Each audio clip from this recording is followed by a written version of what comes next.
call the meeting to order, please. If we could stand for the Pledge of Allegiance. I pledge allegiance to the flag of the United States of America and to the republic for which it stands, one nation, under God, indivisible, with liberty and justice for all. Thank you so much, and welcome to our December 10th, 2018 business meeting of the Milford Board of Education. We have the foreign choral ensemble led by Miss Teresa Voss to serenade us a little bit. Where would you like us? Will you fit in? Will you fit in that area? Will you fit there? Right here. Actually,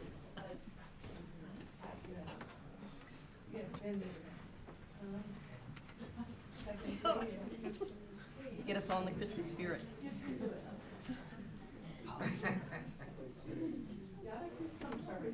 Are we throwing them all off? Where is that?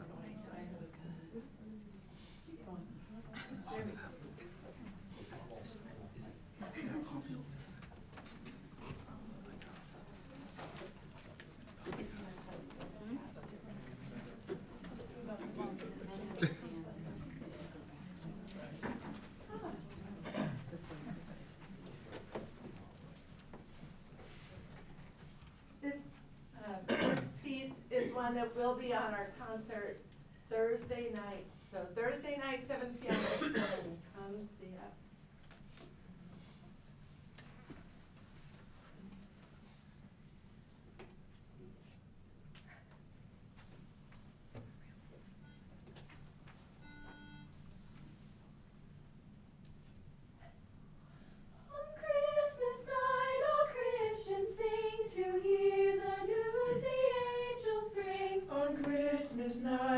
Christians sing to hear the news the angels bring. News of great joy, news of great birth, news of our merciful King's birth. Then why should we on earth be so sad, since our Redeemer made us glad? Then why should we on earth be so sad, since our Redeemer made us glad? When from our sin he set us free, all for to gain our liberty. When sin departs before his grace, then life and health come in its place. When sin departs before his grace, then life and health come in its place. Angels and all angels join they sing, all for to see the newborn King. All out of darkness we have light, which may the angels sing this night. All out of darkness we have light, which may the angels sing this night.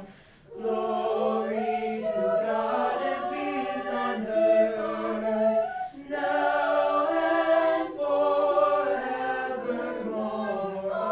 Amen.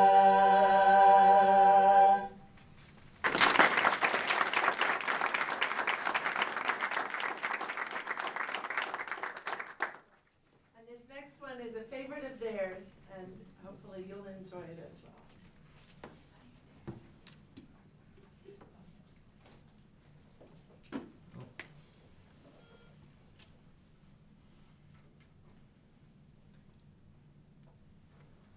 Hark the bells, sweet southern bells, all seem to say, throw cares away. Christmas is here, bringing good cheer to young and old, meek and the bold. Ding dong, ding dong, that is their song. Ding dong, ding dong, carolling on. One seems to hear words of good cheer from everywhere, filling the air. Oh, they now raising the sound, dance, darling the tune. Gaily they ring, while people sing songs of good cheer. Christmas is here. Ding dong, ding dong, ding dong, ding dong, ding dong, ding and on with their hark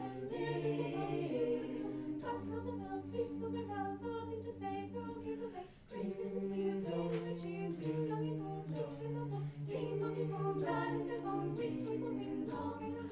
One seems to hear words of good cheer from everywhere, filling the air. Oh, how they now praise the sound, dance, our little tune. Gaily they ring, while people sing songs of good cheer. Christmas is here. Ding dong, ding dong, ding dong, ding dong.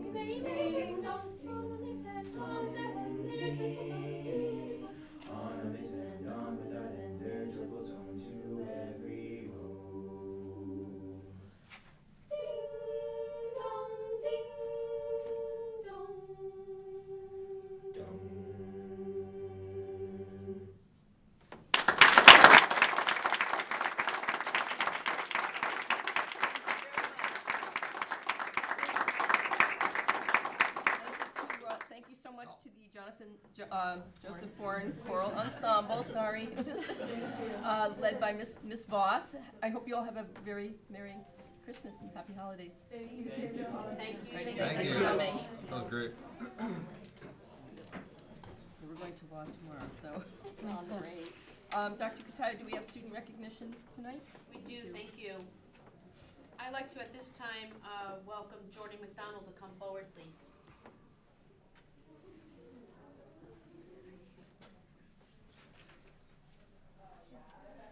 So Board of Education, let me tell you a little bit about this fantastic young woman. I will have to read some of this to you because there is so much to share. So Jordan is most certainly an individual who is in a class to herself. She is a Class M state swimming championship for, I was going to say Jonathan Law, but because that's what you said earlier. I'm Thank sorry. You, Ms. Glennon, for Joseph Foreign. She has some amazing, fantastic feats that she's accomplished over the years, and she makes us all very proud here in Milford. Not only did Jordan retain her crown as a sitting champion in the 100 butterfly event, but this is her third consecutive year achieving this very title. But she wasn't content with just repeating the state championship. Nope, Jordan has many, many other reasons to shine. She is honored as the All-State Honors in the 100 butterfly, in the 200 freestyle. She's the All-Southern Connecticut Conference team in the 100 butterfly, second place at the SCC tournament in the 100 butterfly, fourth place at the SCC tournament in 200 freestyle, sixth place at the State Open in the 100 butterfly, and note Jordan is the first foreign high school girls swimmer to medal in the top 6 since the mid-1980s. 17th place at the State Open in the 200 freestyle, in which she set a new school record of, how do you say this correctly? 156.13. I would have totally messed that up. 156.13. So you see, Jordan has done so much, and she's only a junior. So she, right? So she has yet another year and a half to blow us away. So I would like to congratulate you, Jordan, as being our student highlight of the month. Congratulations.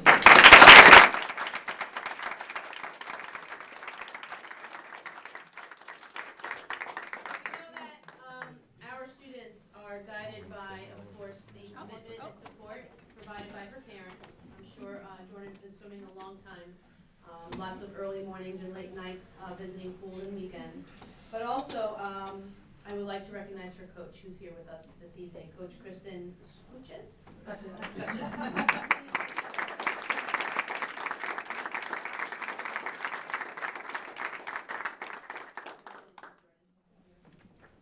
We'd like you to come and let us congratulate you as well.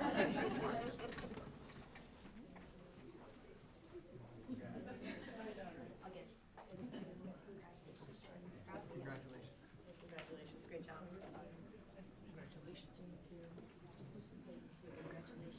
Congratulations, Jordan, nice job. Congrats on hosting next year too.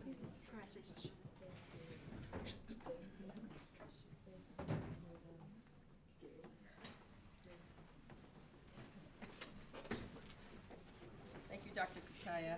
Student reports, I believe Jonathan Law goes first this evening.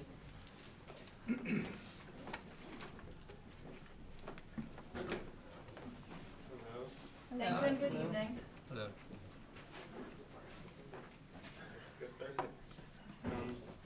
In academic news at law, AP Psychology hosted the annual Brains Giving in order to teach students unique ways to learn about the biology of your brain. There was the Unified Sports Youth Leadership Summit trip on November 30th in Hartford. Miss Connecticut spoke as a guest, and afterwards students spent different breakout sessions to speak with other students who had unified sports programs and completed activities with them to teach students that they can be leaders and how they could be. The Tri-M community at law has been having meetings after their inaugural ceremony on November 19th. 23 music ensemble students were inducted and were chosen based on academic achievement, leadership, music participation, and service.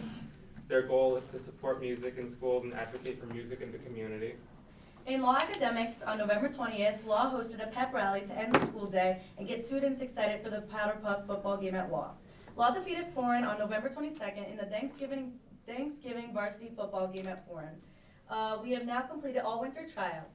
Wrestling and girls basketball have their first game on Wednesday, boys basketball on Thursday, indoor track on Friday, hockey on Saturday, boys swimming on Tuesday, and girls gymnastics next Thursday.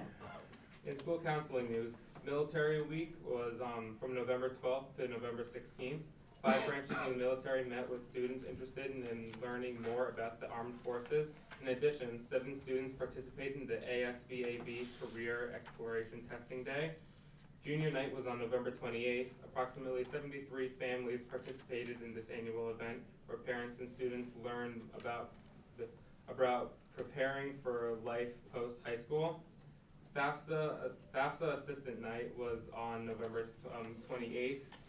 Senior families in need of assistance with their FAFSA process were provided with an opportunity to meet with a FAFSA filing expert.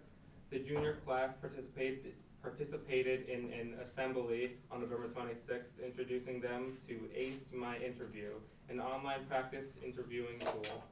All junior students will have the opportunity to participate in a live face-to-face interview with a professional before the end of the year. Juniors will begin making appointments and conducting their interviews in the College and Career Center this month and continue through the next few months. This month, we have a lot in Law Amazing News. We're congratulating Jenny Kozak for being recognized by the Devon Rotary with the Devon Rotary Service Above Self Award. In our creative writing class, advanced creative writing, Milford's poet, laureate, and Jonathan Law alum Mick Thebes visited and discussed his journey and his craft. During Key Club today, the club honored and thanked all the different groups at Law, the teachers and custodians and more, concluding the week with food and drinks for the faculty. They also worked on tandem with Salvation Army at Stop and Shop and Walmart every day from the weekend of Thanksgiving to the weekend before Christmas. The Kindness Club sold 25 $20 ornaments to raise money for the Ben's Bells Project as well as the SUDC Foundation. Ms. Turcotte put up the National Honor Society Giving Tree that has been up for that she's been doing for many years during Christmas. They worked together with the counselors from Bridges by getting a wish list of the kids of the most needy families, and they bring the list to us, and we try to fulfill it. You have to take a closed slip off the tree and then get an unopened item on the card. And once you have it, you return the card and the gift by the tree, placing it underneath. This year, so far, almost 50 students have tried to get 3 to 5 gifts from the Christmas wish list to put under the tree. They're collecting until Friday, and then we'll organize the gifts to each person. Key Club is running the annual holiday food drive led by Mr. Boynton, where they collect non-perishable food items such as canned items and package items that can be stored for long periods of time. The faculty is doing their part by donating turkeys and hams, and the track team is getting things together to donate more for the cause.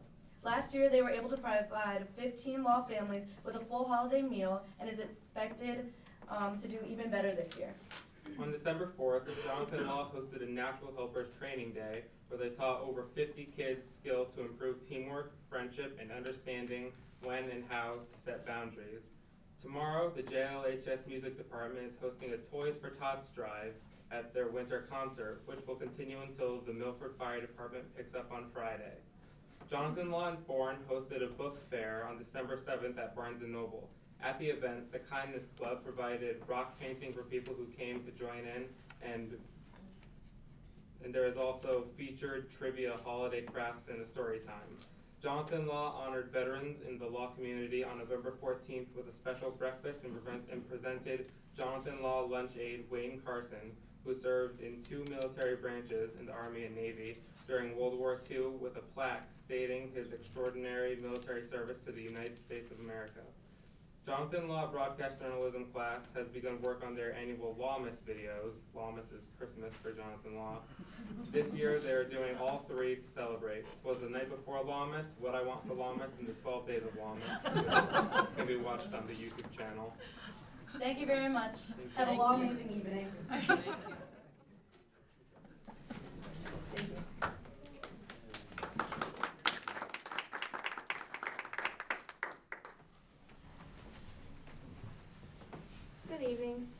We are extremely pleased to announce that the New England Association of Schools and Colleges, or NEASC for short, recently voted to continue foreign's accreditation.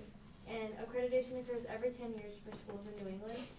The process involves an extensive year-long self-study, followed by a visit last year to our school by educators who were appointed by NEASC. And these educators interviewed staff and parents, shadowed students, and reviewed curriculum, teaching, assessment, policies, procedures, staffing, and the facility. In its correspondence notifying foreign of its accreditation, NEASC cited numerous areas of commendation and some areas for improvement. And the full report is posted on the district website, and we are very proud of the report and of our entire school community. Foreign's journalism class just recently printed their December issue of the school newspaper. The Main Street Mirror is, as we've said many times, a tremendous student-produced newspaper. And this most recent issue includes stories covering winter sports, Milford happenings, and so much more. Also in journalism, students presented information that they learned attending workshops taught by professional journalists, a journalism conference and attended a journalism conference at Southern Connecticut University. The Humanities and AP Studio Art classes went on a field trip to the Yale Gallery of Art to immerse themselves in culture and to learn more about famous works. The advanced photography classes are currently building their own pinhole cameras, a unique perspective in order to appreciate the art photography. Also in photography news, the photography classes are going on a field trip this Thursday to New York City and will be an educational but still fun art and photography exhibition. Miss Farrell's English classes learned about the Crucible in an interesting way by throwing a funeral for John Proctor. Students wrote and read their own eulogies for the character, and it was a very interesting way in order to Somber interpret. event. Interact Club is participating in many activities in the Milford community as the holiday season grows closer. Interact Club President McKenna Preet assisted Milford Rotary with fastening bows to evergreen trees that have been placed around our green. The members also assisted Milford firefighters with wrapping the toys for TOTS boxes, and these boxes will be placed at local businesses for toy donations. And Interact Club is an extraordinary organization that Ford offers, and it truly embodies the spirit of giving back. The student versus faculty volleyball game was a huge success, raising over $545 for United Way. It was the third annual game, and the foreign faculty won. On November 27th, Ford hosted the induction ceremony for the National Art Honor Society and Triton Music Honor Society. The ceremony featured a presentation by a foreign alum, who is a current graphic designer and son of art teacher, Mr. Chai, Nathan Chai. Artistic presentation by inductees Kaylee Fong, flute, and Catherine Parker, who is a soprano in the choir. She just sang before. Both of them were accepted into the Regent Honors bands, and the foreign jazz combo also presented. This event represents the ever-increasing involvement in the fine arts at Ford. There's several foreign music events that have already occurred or are currently going to occur this week. On Friday, November 30th, students from the Brass Quintet and Choir began caroling in the Lamplight Stroll here in downtown. The Foreign Advanced Vocal Ensemble performed at Milford Hospital Celebration of Trees. And the winter concert for all three all three groups of the music department will be held on December 13th. The band, strings, and choir have all been working tirelessly in order to live up to their excellent reputations. As Law said, the library held its annual fundraiser at Barnes & Noble on December 7th. There were scavenger hunts, trivia competitions, rock painting, and musical entertainment provided by members of Foreign's band. Students from the saxophone and flute ensembles performed in Buffet for both law and foreign media centers.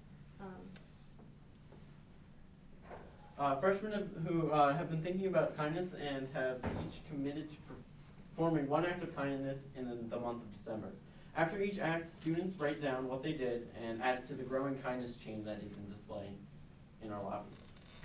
Foreign students showed some holiday cheer and gave back to the community last weekend by volunteering as Santa's elves at the United Way of Milford.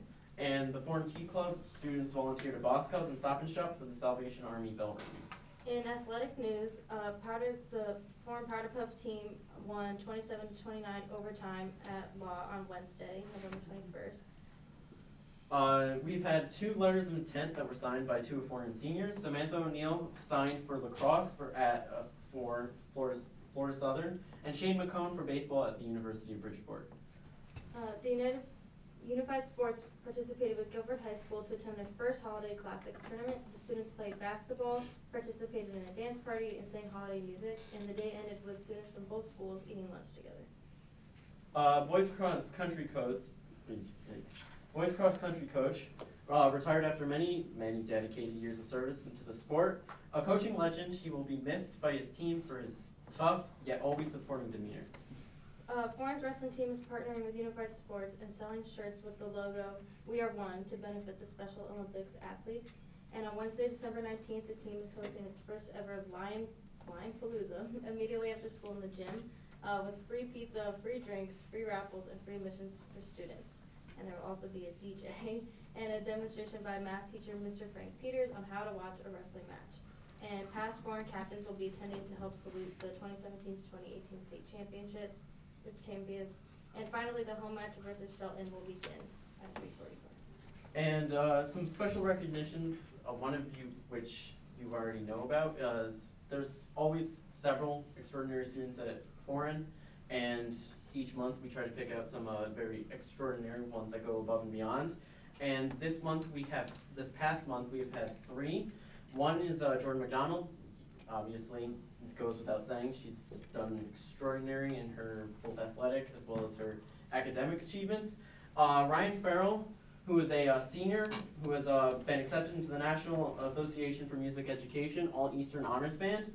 780 students are selected from the Northeast and Mid-Atlantic states alone, and only 8%, approximately 63 students of a 780 member band, are selected from Connecticut. Ryan Farrell is a senior who plays trumpet at Foreign High School in both the band and the jazz ensemble.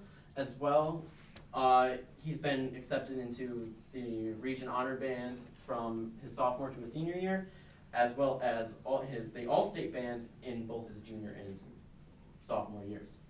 Finally, Shannon Thompson received the Devon Rotary Service Above Self Award at the Rotary Awards breakfast. She received this award for her commitment to service to Foreign High School as well as to the Milford community as a whole. This award is given to students who demonstrate their commitment to helping others by volunteering their time and talents with exemplary humanitarian service. And as always, thank you for your time, and we look forward to seeing what next month brings. Thank you very much. Thank you. The 4 of you, you're free to leave if you want to go home and get going on your homework. And have a wonderful holiday, please. Thank you. Be safe. And feel free to take some candy canes if you'd like. We have a lot. Thank you very much. Have a good night. Good night. Is there anybody here this evening who'd like to address the board for public comment? Seeing none, I'll dispense with the public comment report statement and move on to the chair's report. So again, I want to wish everybody a happy holiday and thank the Foreign Choral Ensemble for serenading us. We're really blessed to have some spectacular musicians, singers, artists in Milford, and I'm proud that the board has chosen to support the arts in such a fantastic way. I want to remind the board members of the holiday concert schedule, that you all should have the schedule. Attending a concert at one of the schools is a good way for board members to get into the schools. Don't forget to wear your badge if you go.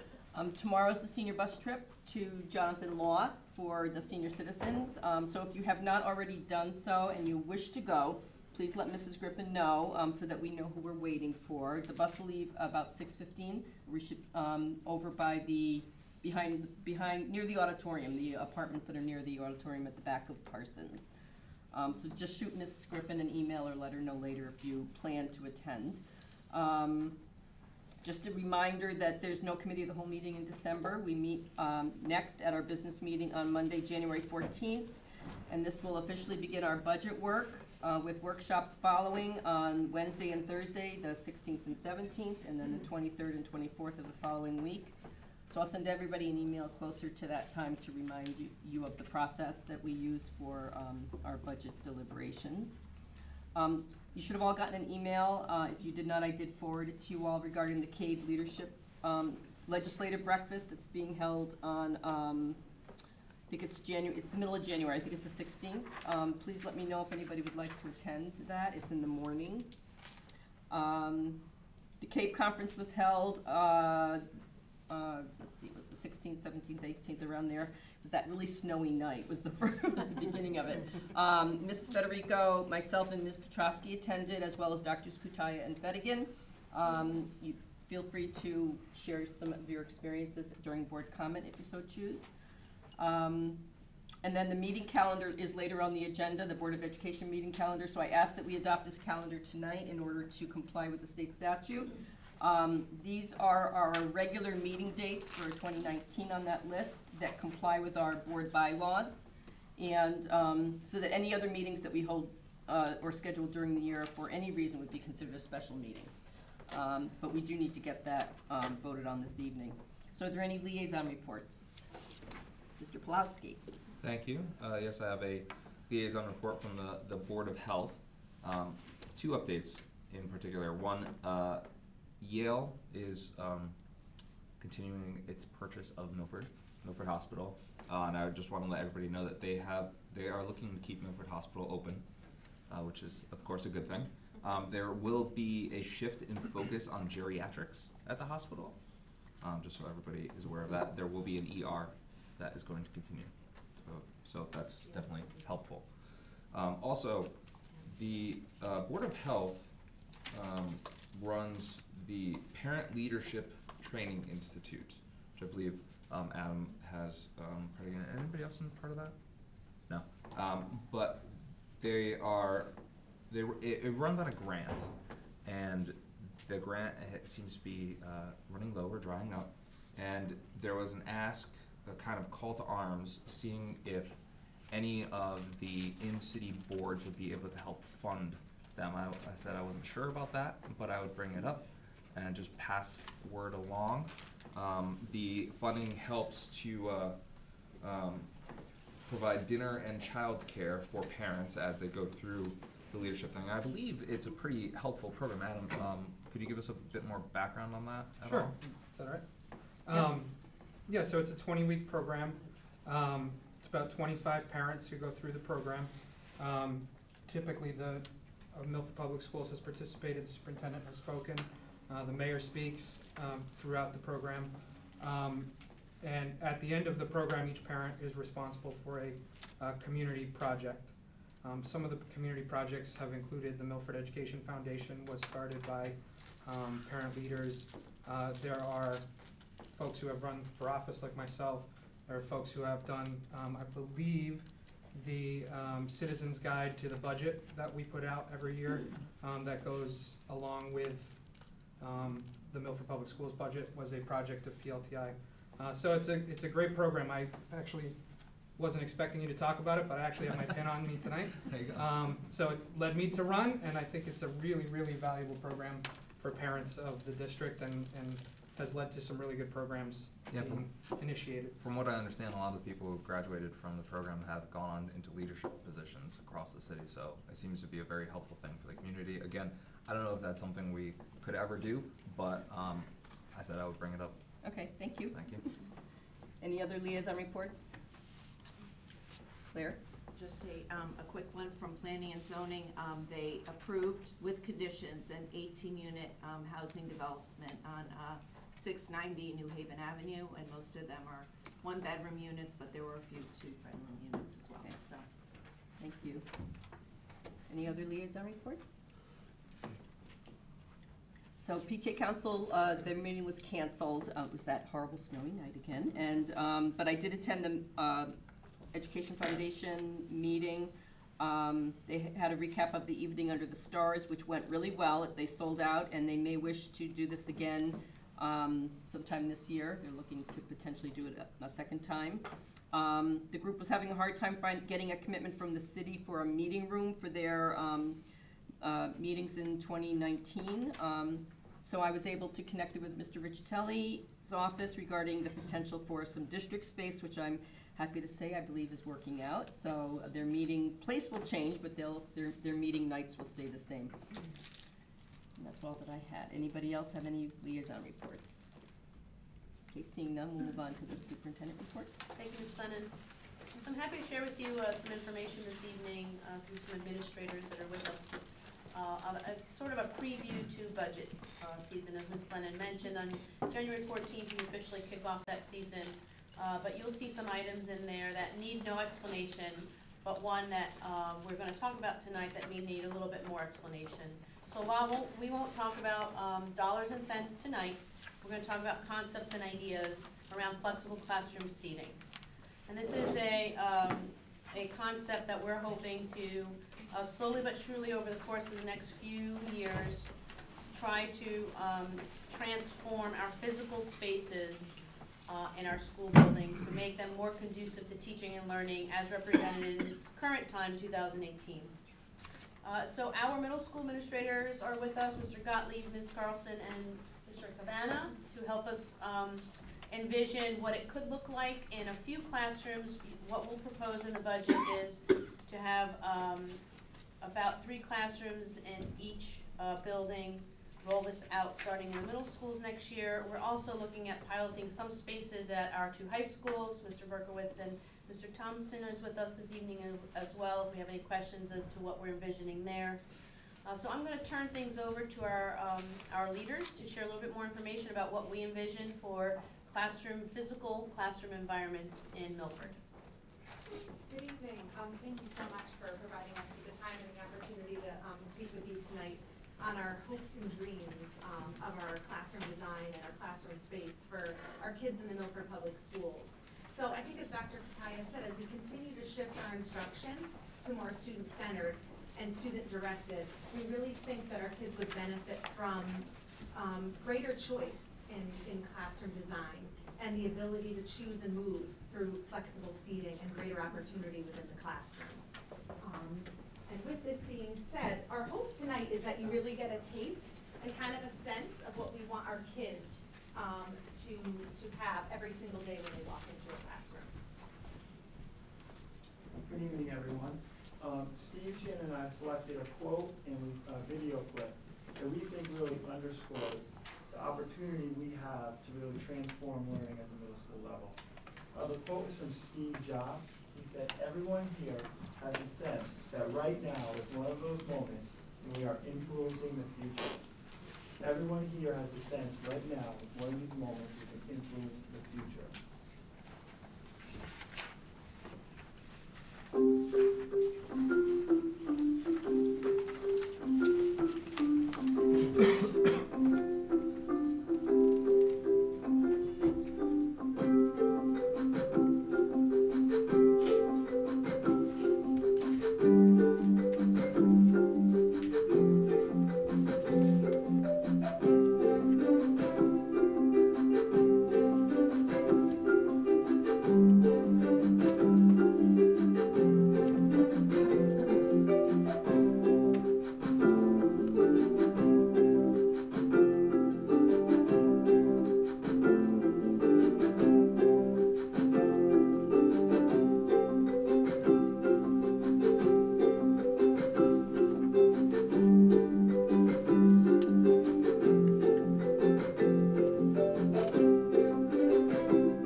As you can see, from the 1950s to today, not much has changed.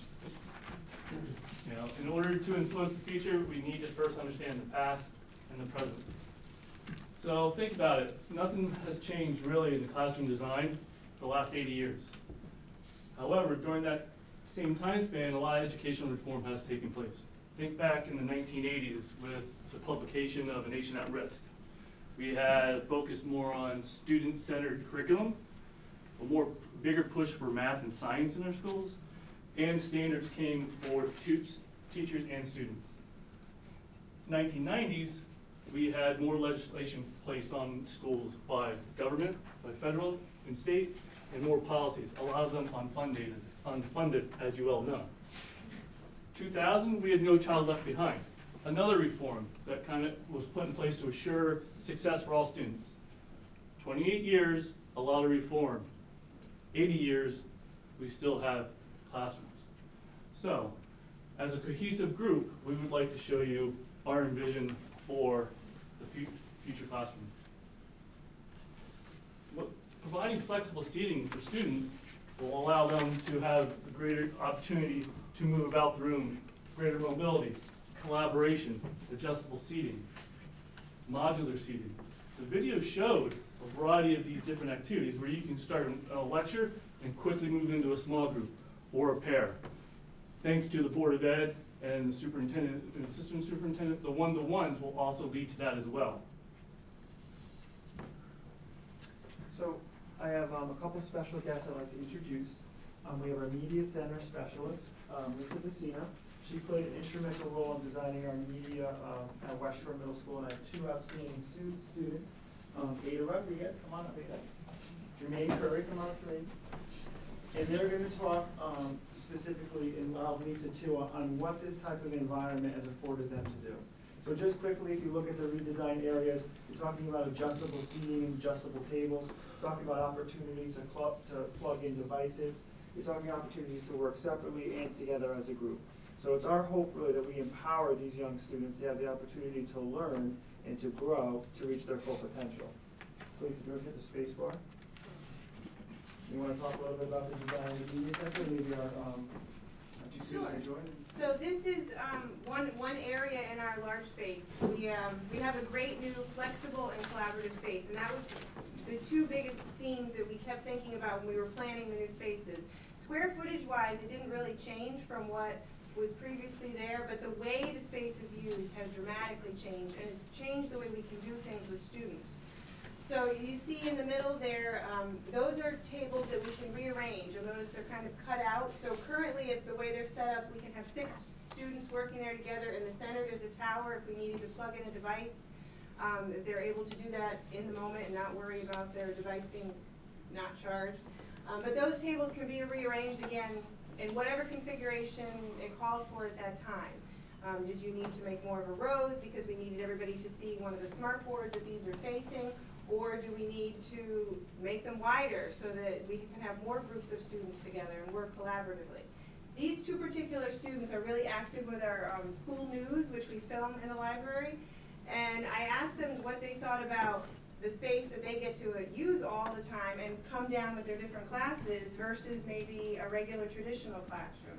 So Jamar, do you want to mention what you were telling me about language arts and math class, how that was different? You could tell the board. So I thought that it really more depended on the class than like how it would be, because in science you do more experiments than in math class where you do more paperwork. So it would be better for like a table to be in science than be in math class. And in language arts, you might do book clubs and for responses, like sometimes you might be doing the same thing, but most of the time you're using different books. So it really depends on the class and what the class has to offer. Okay, very good. Anything you can add to that, Anita, about why this might be helpful in your learning as opposed to the desks with the attached chair and that you can't really change or move? So, like, in classes, yeah, like Jamar said, that it kind of depends on what class you have to do to take to whether you decide if you really need a big table to share with someone else, or you really need like a little small desk with a very heavy chair attached to it. So like in science class, like Jamar said, you do a lot of collab work, a lot of hands-on activities. So you have to be with someone to do your partner. Like in my science teacher, Miss Morrissey's class, we have tables which 2 people can fit at. And those are relatively new with the construction of Yeah, big we have science those tables. chairs that can move up and down. Well, I'm excited about that because you can spin. So, yeah. And like in Spanish class, we move for like, you can move for like collaboration, like stations. And you move like from one station to the other station. And to move those things, I remember they're a pain sometimes because they're heavy and they make a lot of noise too. So yeah, it'd be better for certain types of classes than in math class. We have to move to pairs and then out and then pairs. Yeah. every single day. So that takes a lot. Thank you for sharing, I appreciate that. Scott, why would you like to be in, if you just go back to the picture, just so you can just explain to the Board of Education, why do you like these environments, you know, so much more than those? So what is the benefit, if you can tell them as learners, do you get from being in an environment like that, could you see? Yeah. Versus an environment like this? Do you have something you could share for me? What do you, is there anything you like about the other? Okay, go ahead, Amy. I like that there's more ability to move around and learn comfortably instead of having like really hard things to like work on. Like more for me, I like being comfortable when I work. Like I like chairs. How does that make you a better learner, being comfortable? Cause then, if you're not really comfortable learning, then you really don't want to learn, basically, because you're like, this is boring. I'm uncomfortable. I can't really move. And plus, like, you can be with, like, I know this is not that good, but you can be with your friends and be like, when you're more comfortable, you have more, like, for me, my mind is more at ease if I'm comfortable instead of having to worry about, oh, my hand is hurting, oh, this and that. Very good.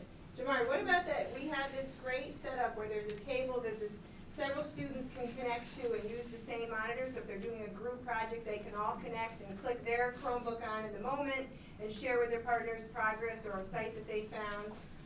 Would that be helpful if you're doing a project with others? Yeah, so like if you're doing like a collaborative project, like sometimes they'll let you work with a friend, it'd be easier to show your friend the research instead of like taking your Chromebook off the desk, walking across the classroom to then put it on the desk and then show them your research that you found. And sometimes it makes it easier for other people to learn because when they want to move, like in the beginning of 6th grade, we just moved back forgetting that there was a bar attached to the desk. So it would always make a little noise and we're like, oh wait, there's a bar. So yeah, it makes it easier for us to learn and yeah. Very good. And I had shared with the students and Mr. Cavana that I came from the elementary background before I went to West Shore, and one of the startling things for me was these desks that were attached to the chair and the basket. And I understand the feasibility of, okay, quick storage, and they can get right to it. But when I wanted to move up to work with a student more closely, that really wasn't a conducive environment. And I think elementary has shifted over the years to meet the needs and the very different learners that we have, and maybe we need to keep that progression going. So at the middle school level, as those learners are coming up, it's all about the learning, not conforming them to a space.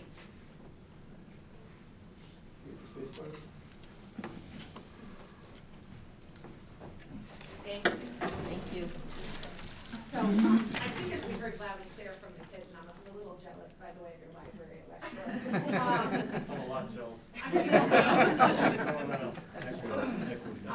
I think we can hear from them too, though, the level of engagement they have in the classroom and when they're working collaboratively and they're trying to strengthen their communication, their critical thinking skills, and all this great work they're doing right in your media center. Thank you, Mrs. Casino, too. That was really helpful. So, you know, we're just hoping that you consider, we would love to bring this to more classrooms and provide greater opportunity for our kids. I know in our presentation a couple weeks ago, even around homework and recess, we talked about the need for movement, and I think that this really allows for that as well. So thank you so much for your time tonight. Thank you. Thank you.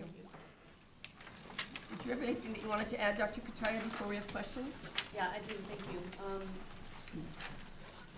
So at first glance, or if you don't think about it long enough, you're thinking, well, so we want nice, cushy, comfy furniture.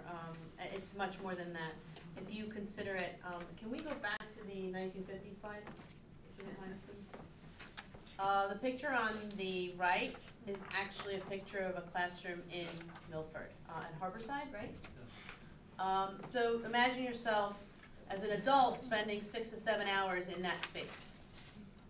Most adults would want to get up every few minutes or take breaks regularly, and we talked about how important movement has to do with learning.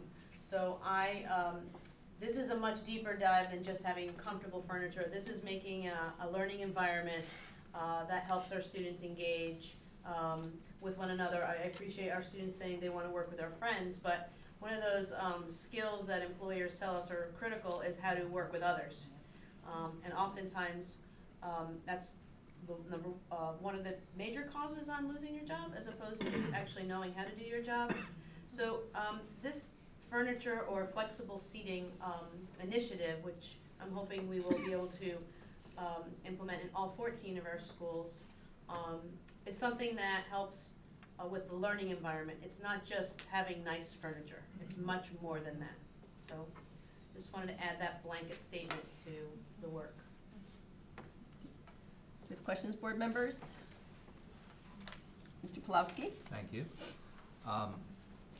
Looking at the presentation, I'm thinking back on when I was in school. We would move our desks around constantly. We would get in circles. We would pair up into groups. We were constantly moving class around, and we used those desks, the old desks that you have here in the picture. Is the hope of these new desks that were in these presentations here just to kind of make that easier? Is it sort of like having, you know, when we had the suitcases without the wheels and we would be lugging them around, then we got wheels and everybody, the world changed? Is that basically what we're looking at here? So take you to middle school where developmentally where students are, right, grades 6, 7, and 8. And especially coming from a 5th grade environment where the classrooms are so different than where you go to 7th grade. And you're also talking about different floors, correct? So yeah, currently what we do now is we kind of drag the chairs to be in a specific group or put them in a circle, but you're stuck kind of in that formation for the period unless you want to then have everyone drag it back to a circle, then drag it back to a square, or so on and so forth. The idea with flexibility, depending on the learning assignment, so whatever the task is, right? So you have a learning task and you have episodes within the lesson. If you're able to move desks and seats around very easily, you can get to different tasks or different modalities during that. You can put kids in different formations in that specific period. So yes, it's making it easier. 2, I think the comfort level is something that we kind of glanced over. If you go to any university, that's the video that they're showing is what the classrooms look like now. So if you have a kid who's 10, 11 years old, and they might have a tough time sitting still for a specific reason, just because that's how they're growing developmentally. Or some students, just like adults, learn better by standing up at a desk. To have that flexibility that you can do rather quickly is a way that we can meet our kids kind of where they are for their learning. I'm not sure if that It's helpful. And, just a follow-up question. How often do we replace the school desks in general? 8 years. I mean, are these the same desks we've had since the 50s or so? Mr. Bradbury? No, they're not. They were on a replacement plan. Some of the schools will buy a classroom of furniture. We haven't had a big implementation of new furniture in a while. So they're all similar to that setup you see in the Harborside classroom. So would if we haven't had one in a while, are we at the point where we need new desks at some point anyway? We're at the point to implement a replacement system now. All right, and these would be one of the options that we would look at for replacing these current desks. Thank you. Other questions? Ms. Federico? Thank you. So is the vision that we would have the flexible seating ultimately in every classroom or mixed depending on the subject? Certainly we're going to take a look at what is most appropriate for that, 1, age, and 2, content area. So the furniture we select for a 6th grade math room may not be the same as what we would select for 2nd grade or science and physics. So as we roll this out, we would make those differentiated decisions. Okay, and you said spread out over a number of years. It's going to have to be. It's a heavy lift monetarily. Yeah. Okay. No, and I just want to comment on something Mr. Cavana said too about, and you also said about adults needing to work differently and sit and stand. I mean, at my office we have sit and stand stations now. Yeah. So we've seen, kind of the corporate world has moved on this, and like you said, the colleges are moving, and the elementary schools have it. It seems to be just this gap in the middle. Yeah, not all elementary schools have it.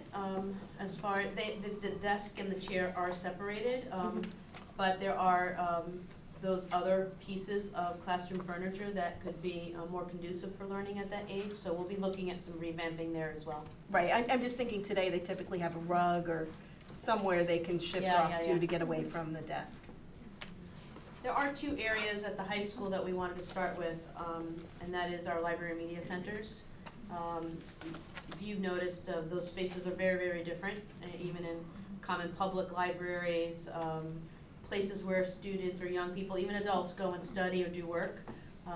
I was at a Starbucks over the weekend here in Milford, and it was just packed full of people with laptops and papers and books spread out on tables.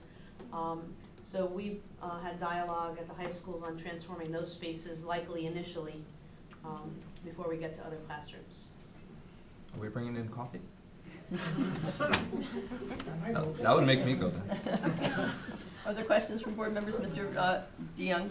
Thank you. I was just curious if there is a need for professional learning to go along with this, and maybe you haven't gotten to that point yet, I don't know, but I'm curious of what that would entail. So this is happening at the same time as we're doing some work on our instructional model. As our administrators mentioned, Mr. Gottlieb did a very nice, sort of timeline on how teaching and learning has changed over, did you say 80 years? Wow, that's a big Well, span. classrooms haven't changed over the years, but 30. last 30 years. all So that is happening at the same time as this dialogue about classrooms. And our administrators will be working with 3 teachers likely in their buildings that are already taking that on as an initiative, student-centered learning, turning work over to students, more inquiry-based hands-on. So we'll see that come together actually in this initial rollout. Okay. And then I just had another question about, students especially, and you mentioned it, at this age level specifically, learn in such different ways and have such different approaches. Is there any detriment to some kids that may not be comfortable in learning in this environment? Well, we are starting to have a lot of dialogue around student choice, so voice and choice. So if a student is not wanting to have flexibility in their seating, then that's the choice they make. They can sit in that seat on their own or work with groups. So it's really about choice and voice in the classroom, and seating is just one element of that. Okay. Thanks. Other questions? Ms. Federico? Can I ask one more? So I see the benefits and I see what you're talking about conceptually. Are there any statistics supporting the benefits of the flexible seating? So I sent along 2 articles, online articles. I think one of them stated that there is little research on this, at least in the United States. There's more coming out of the UK. But I have to tell you, even when I was a teacher, there were a lot of, this is nothing new. Having more comfortable spaces in a learning environment was around then. I just don't know that it's been spotlighted in research. So we have not pulled up specific research more in depth than what we've shared with you. But Okay. we've also, just as a point of information, we worked with Silver Petroselli, brought them in to meet with our administrators, and they shared with us some of the most current furniture layout, how rooms are being fitted today in their new builds. So we did go to the experts just to get some, I think we got the video from them, get some advice from people who are designing classrooms today. Okay, great. Thank you. Other questions? Sorry, Mr. Pulaski? just to follow up on that, is that video that you showed us, that's how they are building classrooms today? If we build a new school, that's what they would recommend as a classroom? Most likely. I don't know if you've ever gone over to know anyone at Stratford High School. They have all those chairs and desks and tables. Is that a new build? That's a brand new building. Just finished. Actually, they just moved into the new building a few weeks ago. Other questions? Just a Casey? comment, thank you. I just wanted to say that I think this is a tremendous idea, and it was great to hear from the kids tonight and hear their perspective, and the important pieces there were that they were engaged and they were working collaboratively, and those are such important skills moving forward, so I think this is a tremendous this idea. Can I add one quick thing? Sure. Just like we're focusing at times on the learning pathways, the academic pathways, again, we're making educational shifts. You've got to make the learning environment pathway as well. So if we do this 6 through 12, then we're preparing them for when they go to high school, when they go to college, or the workforce. Just like Dr. Katata said, people are working in Starbucks. So there's that natural innate ability to work in any environment, to collaborate in any environment. So I ask you to think of it that way as well. So when we're thinking academics, let's also think about the learning environment as well. Thank you. So I greatly appreciated having the background reading. I found it very interesting. One of the things that's jumped out at me was the comment that flexible seating encourages students to find their best spot to stay calm, focused, and productive. So I think that kind of encapsulated it for me in one sentence. I have a couple of comments. There was a lot of discussion in these articles about linking higher academic performance and better health and improved behavior to physical activity. And I know we talked about that a lot at our committee of the whole meeting. So I think that's a little overstated when you're talking about flexible seating, because it's more movement than it's physical activity. So I hope that, you know, I don't want to see this concept become a substitute for what I know I feel is the need for more real physical activity, recess, that kind of thing in our schools. And I was wondering, so you talked about how teachers might be prepared for this, you know, professional learning, but the article also spoke to the fact that some teachers just, they're not into this kind of thing. They might not feel ready for it, or it might not fit their teaching style. How will you handle that? Will they be required? I mean, will a teacher be required to adapt to this, or are you going to work with a teacher who might? You know, somewhere along the way, we will say, Milford, this is how we do business. Mm-hmm. But it would be with lots of support and encouragement. And if we believe this is what is best for students, then one day it won't be optional, right? Just like the new math standards. Well, I'm not used to that, or I don't teach that way. Okay, we'll support you along the journey, and one day it just needs to not be optional. So you either get there through working together or a compliance checkbox, and I prefer that we get there by working together.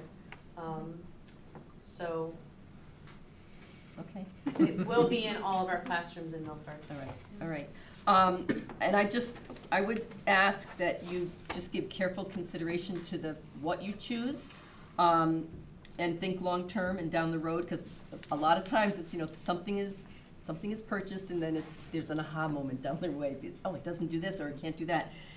And I would point to things like cleanliness and, you know, stuff that's easy to surface clean.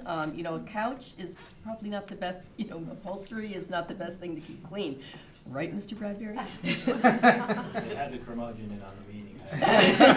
So, you know, I would just ask, I mean, I think it's a great concept. I fully support it. But just to be very careful in your selection of materials, because we want stuff that can be easily cleaned and things like that. So we have discussed in the business department establishing standards of purchase. Mm-hmm. And so if we are going to outfit a 6th grade classroom with flexible seating, then in the land of student desks, these 2 or 3 are options. And that's what becomes standardized across all 6th grade room. These are the student chairs we have in up. So, and that would be created with the curmudgeon in the room. I'm sorry, through business consulting, those professionals in our department. So, yes, that is a point well taken, Ms. Glennon. That's the first place my head went to. Was, ooh. So, okay. But I think it's a great concept. Ms. Hennessy? Just to your point, like you're right. In any building with multiple teachers and teaching styles, there may be someone who is less willing to dive in right away. But I think it's great that you're starting out in the media center where all teachers can see it in action, whether it's their class or someone else's class, so they can see the benefits. And you're talking about doing the high school media centers. So, like, for the teacher that's less likely to jump in right away, they can see the benefits before, and they can hopefully, Ease into it, right? Yeah, ease into it. Like, once they see, like, oh, that really works in the media center, and that really works when the classes go there, that'll help them buy in, I hope. There's just one comment Sure. on mine, if you don't mind. If you go to any of the elementary schools, K to 5, they're pretty much designed in the same way with rugs and those type of spaces. So at some point, the culture within our elementary schools is to utilize those learning environments, and it became a part of that culture. So our hope is that continue that, and that'll be part of the middle school culture, be using that. So yes, you might get some who want to fight the urge, but when they start to see, one, how beautiful the space is, and we've seen that a lot at West Shore, two, how functional it makes their lives easier, and with the professional learning to go around it, you limit the Mr. Bradbury's in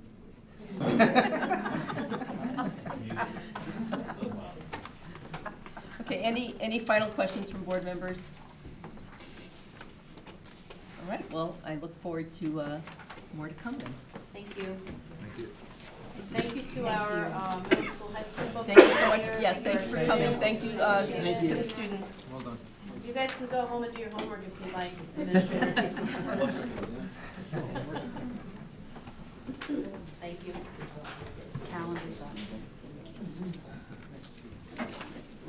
Thank you. Do we have summer projects next? Yes, we do. Mr. Bradbury.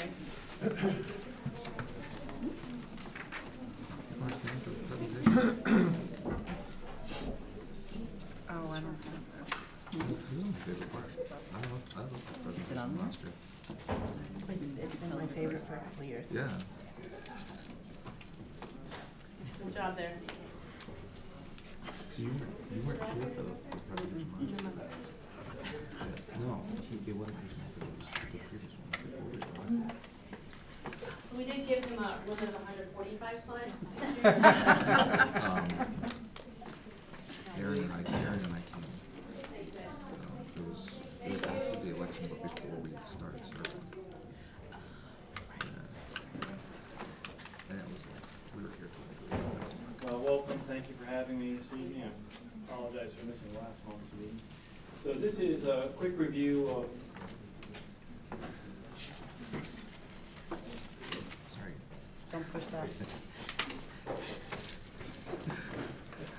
didn't want to do that. just a quick review of some summer projects that we did this year. I know you got the main sheet, which goes over all the routine maintenance we try and get done every year.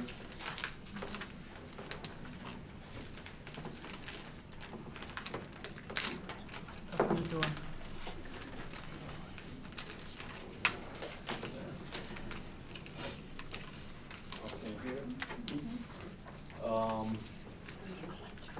All schools, this pretty much goes over everything that was on the front sheet.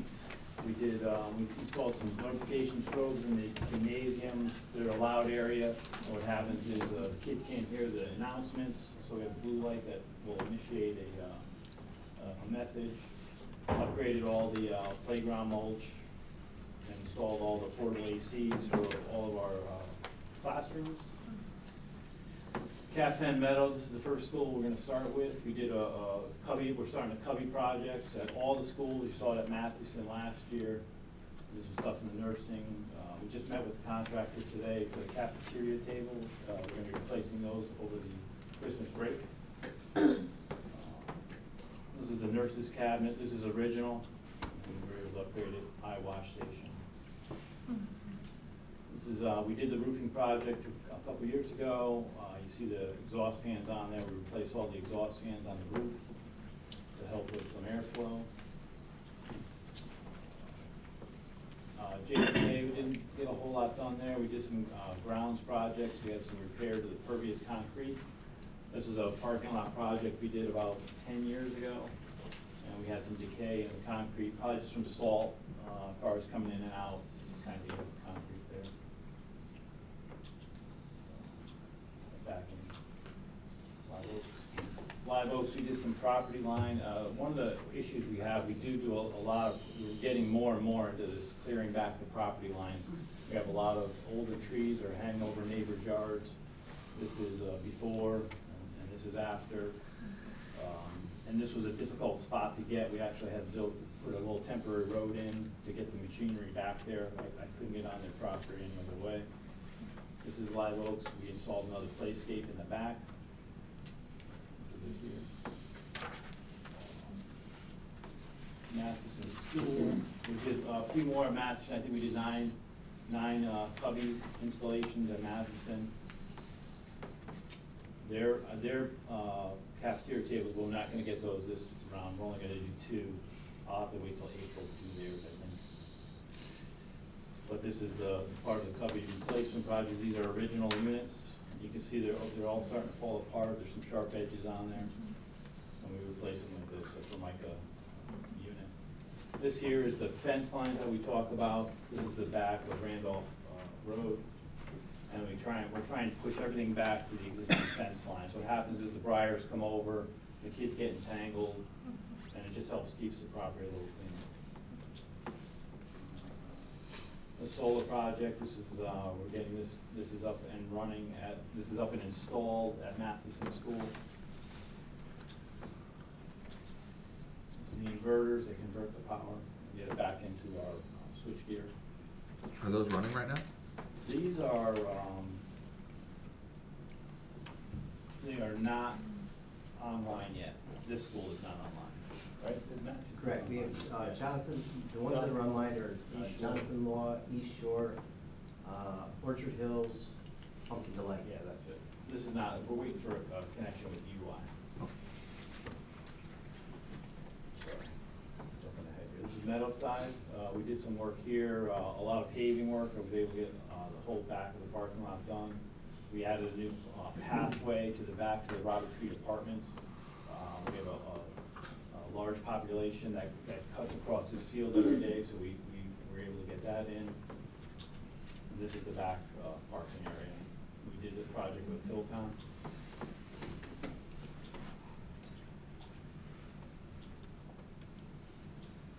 This is the path that leads to the back. We were able to add some lighting in there to help with that. Nice. Orange Avenue, this is the back on Sigwin Lane. This is the back pathway that was there. It was an old asphalt walkway. We were able to get in there. We put a new concrete sidewalk in there. We're probably gonna have to add some lighting back here. Orchard Hills. We ended up having to replace the main electrical panels, which is something that we're doing. It's all original equipment. And with the solar project, we found that some of this we have to get done now. We replaced a couple floors in a couple of 13 and 11, I think. Here's a solar project, similar to Matheson. This is just just a floor replacement. We had to do non-abatement, meaning there's no asbestos in there. We just had to pull the floor up. 2 rooms.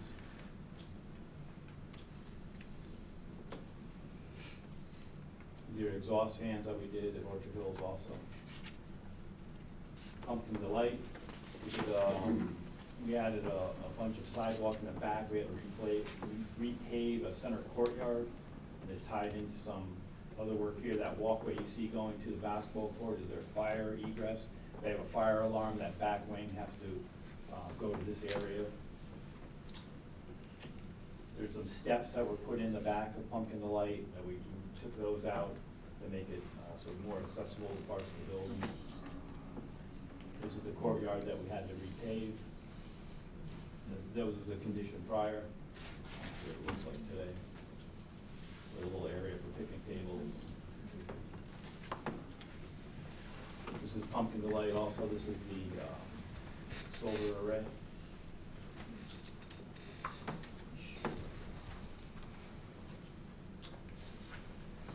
This is the back of East Shore. This is this doesn't abut, a piece of it touches the farm property, but this runs towards Seabreeze Avenue. But you can see there, that's probably about 25 feet of clearing that we had to push back to regain some of the field back. their solar array on the roof here. This is one of the pictures that's on the website. This is room 191. I got a great thank you card from the kids in this room. What we did here is life skills room, we ended up putting a stove in, a washer and dryer set up to give them some life skills. But we converted this, we ended up, I brought the contractor back that did these cabinets when we did the addition, and we were able to match everything up. We were able to move some around.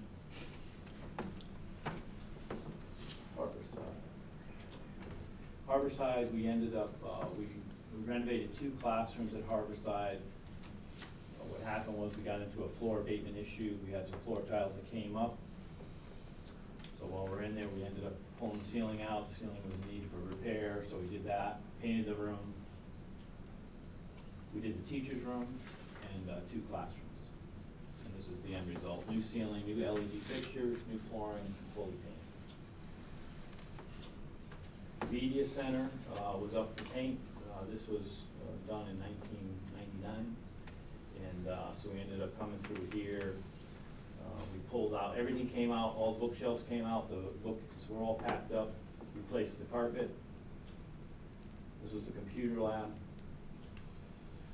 And this is the final product. Everything got painted. We got new carpet in some sections, and I squeezed in floor tile with the rest. I try and get to as much floor tile as we can to keep the carpet out. Did you get rid of the pop colors there? I did get rid of a few of the colors. I went to a navy, which matched everything else up in there. And this is one of the labs. West Shore, we're trying to wrap this renovation project up. They'll probably be there till January, February. So we did some work in the building also. I ended up pulling some floor tile out of 2 classrooms and painting these 2 rooms, new floor, new paint, and we're getting ready to paint that whole 2-story addition in the back. This is the band room at West Shore Middle School, the tiered band room. This is their strings room, the general music room, the music storage, and that's the gymnasium. Could you go back for a second? Just one more. Are those on the ceiling? Are those for catching the sound? Sound absorption that came with the project. There's some type of sound absorption in there. Those are ceiling tiles that just get dropped in there. That's really cool. Yeah, it is pretty neat. So kids don't jump up out of the plane. This is outside looking from the ball field into the band. That is the band room that you're seeing there. This is the front foyer, the main entrance to the school. Milford Academy, we had summer camp there with the rec department. And the only thing we did here was we replaced some equipment in the kitchen. They had an electric stove, or the refrigeration failed. So we were able to renovate, take some of the wood cabinets out, put the UFLP up on the walls, and get them all set. They do breakfast and lunch here at the academy. And that's their solar project. Fantastic. Law, we did some on the visitor side. This is a concrete structure. We ended up replacing this first step here and doing a bunch of repairs. There's a lot of Spalding concrete on this set of bleachers. We did a lot of paving at Law. We were able to paint the front circle, the food service lot, and an area near the baseball field. It's food service lot. It's all new paving, front lot. This is the solar array that's on the top of Law. That's beautiful. Yeah, it was the weight room. We redid the weight room here at Law. Had some glass mirrors on there. We ripped those down, ripped out the floor. We ended up putting a new rubber floor in, doing some painting. And they got Annalise got a grant for replacement of the weights. Tennis court refurbishment. We ended up, this was a leftover project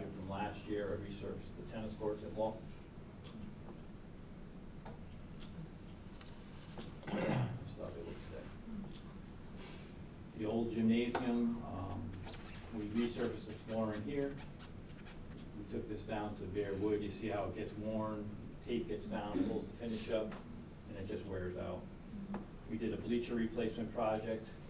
We pulled out the old bleachers in the gymnasium, and we saw one half of new bleachers. They only wanted one half put in. We removed the wall as a large wooden wall. We ended up putting a curtain in. That's going in tomorrow. So we stripped the floor down to bare wood, and then the massive taping of the lines. And then we did the two logos over. We did this has a new logo here. For long. No more eagle.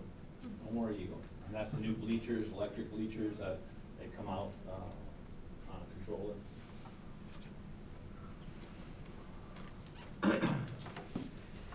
Floor and same thing. I was able to redo the gym floor. Same conditions there. They get a lot of use. They're going 7 days a week now with basketball. Yeah, it's around the clock. And we were able to get some new logos on here. This is the yellow wing. We ended up painting the lockers. They were starting to show a little wear. So we tried this with Mackenzie. We came in, taped off the whole area, and they really came out fantastic. They really look good. We did a lot of paving up at Foreign also. We have, this is by the pool area in the back.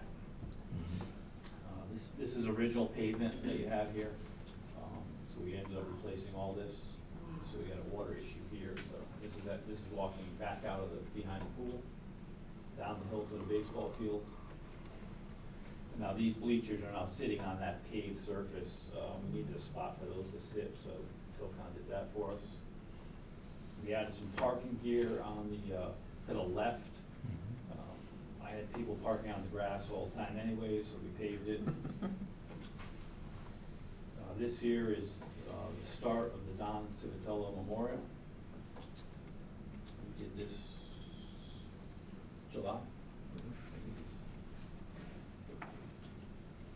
We ended up putting, that's all pavers. These are lit ballards, park benches we ended up putting in there. And this area is getting a lot of use. The kids are sitting out there. It's just a great space. And that's the plaque that we ended up putting on there through Jim's office for Don Civitello. My son really likes that. I brought him swimming at Foreign. He ran over. He saw the tape when you installed it, and he ran over and was checking it out. And then the next time we came, he was sitting on it for like 10, 15 minutes. Yeah, it's a great spot. Yeah. It really is. You get to it looks out over the tennis court and ball fields, and it's great. We ended up, I planted, I think there's 4 new red maples that I put in around it. So it should be good. And that's about it. Thank you very much. Any questions for Mr. Bradbury? Yes. I say it every year, thank you. It's one of my favorite presentations. I like the pictures, and it was just the right length.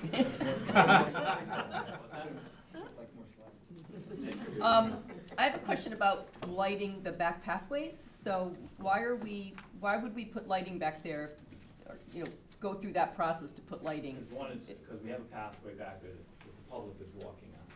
And so, and it's so dark back there, and kids are leaving, the programs are later at night. They're LED fixtures. Okay, so kids are using the back pathways when it's dark, is that? Yeah, they're using it when it's dark, and so All right. I would just rather be proactive. Okay. When there are nighttime events at the school, Yep. many of the people from the property That's, departments and yeah, beyond okay, that's do true. that. Yeah, they walk over. Okay, thank you. Any other questions for Mr. Bradbury?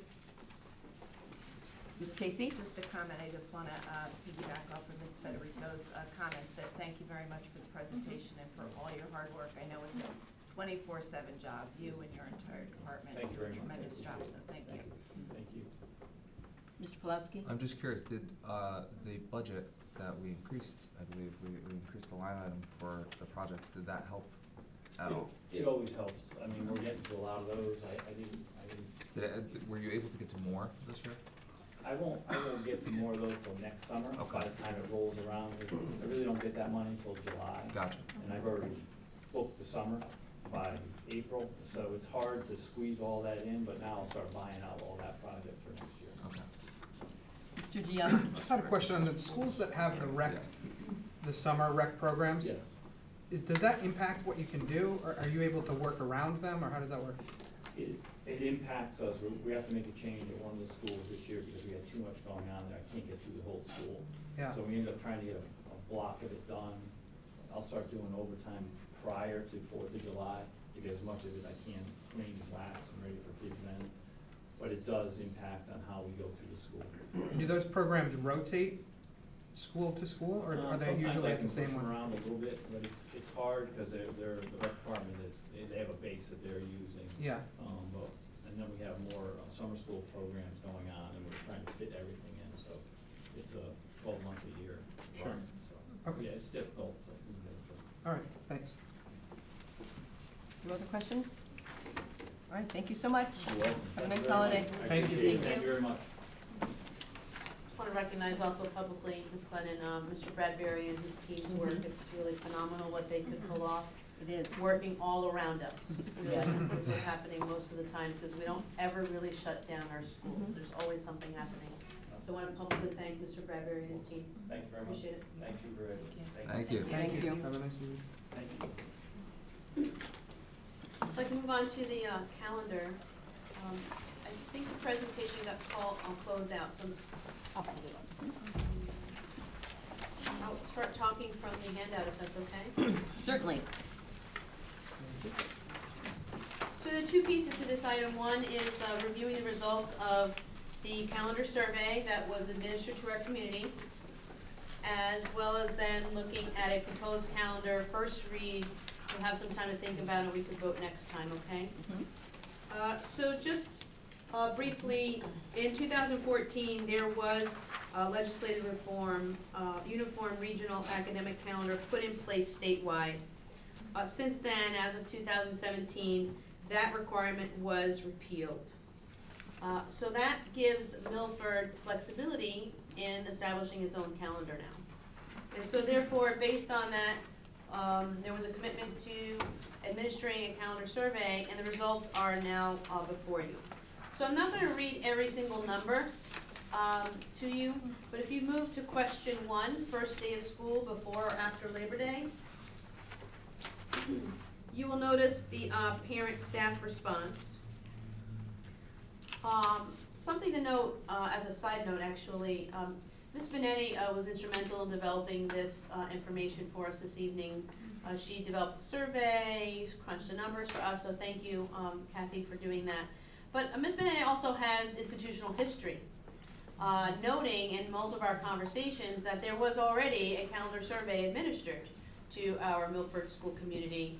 And numerous times I was reminded that these results are not very different than last time we did this. Where staff and parents may have weighed in very similarly as they did. What year was that? In 2013, Ms. Benetti? 13-14. 13-14. So she actually has the PowerPoint from then as well. So I won't read all the responses to you. Thank you, Pam, for bringing it up. But you'll note the answer to question 1 differs slightly between parents and staff.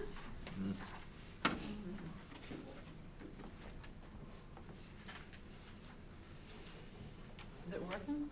It's not.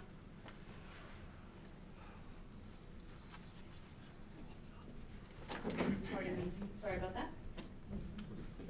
So while almost half of our parents would prefer to start after Labor Day, almost half would prefer almost half of our parents would start after, almost half have no preference or would prefer start before, and that is almost flipped to compared to staff, okay? Question number 2.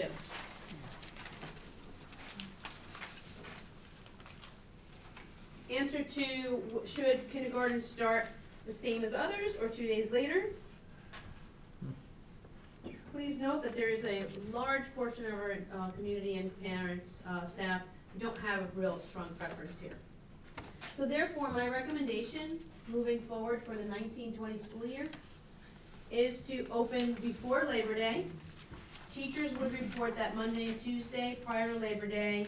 Students would begin school on that Wednesday before Labor Day. So that would give us a nice slow ramp into the school year, so it wouldn't be a 5-day week for our young people and our staff, by the way. It would be a 3-day start, then you go into the Labor Day week, that would be a 4-day start. And I also would recommend that our kindergartners start the same day as our grades 1 through 5. It just gets everybody rolling onto a common schedule. We would have then as an elementary team to decide when orientation would occur. We want to think outside the box on that a little bit and not necessarily do it that very week, but potentially earlier. Question 3, Yom Kippur, stay open or closed. You know the results there. A difference between our parent and staff responses a bit. Very similar to Rosh Hashanah. Please note the answers to these 2 questions in 13-14 were not very different at all. Very similar. So my recommendation is to close for both Jewish holidays. Question 5. Columbus Day, stay open or closed. Majority of folks on both sides, well, on the parent side would like to stay open. We have a difference amongst our staff, a little split. So my recommendation is to stay open on Columbus Day, particularly since we have so many days off in September. It's hard to get a full week in September, so this is a no-brainer for me. Hopefully it is for you. Veterans Day, here is the response. Almost half of the individuals want to stay open on both parent and staff side. My recommendation is to stay open. While we originally when we originally proposed to stay open back in 2013, there was concern initially, if I understand correctly, amongst the veteran group. But we have found, we've experienced great success staying open on Veterans Day, because if you have been witness to many of the photos that are running around on social media, we do a fantastic job in each one of our schools honoring and celebrating our veterans. I think our kids understand much more deeply and greatly the value of celebrating our veterans by staying in school as opposed to taking the day off. So I would strongly recommend that we continue to stay open. Winter vacation, questions about duration and start date. You'll see a great detail of information there before you. I'll give you a moment to consume that.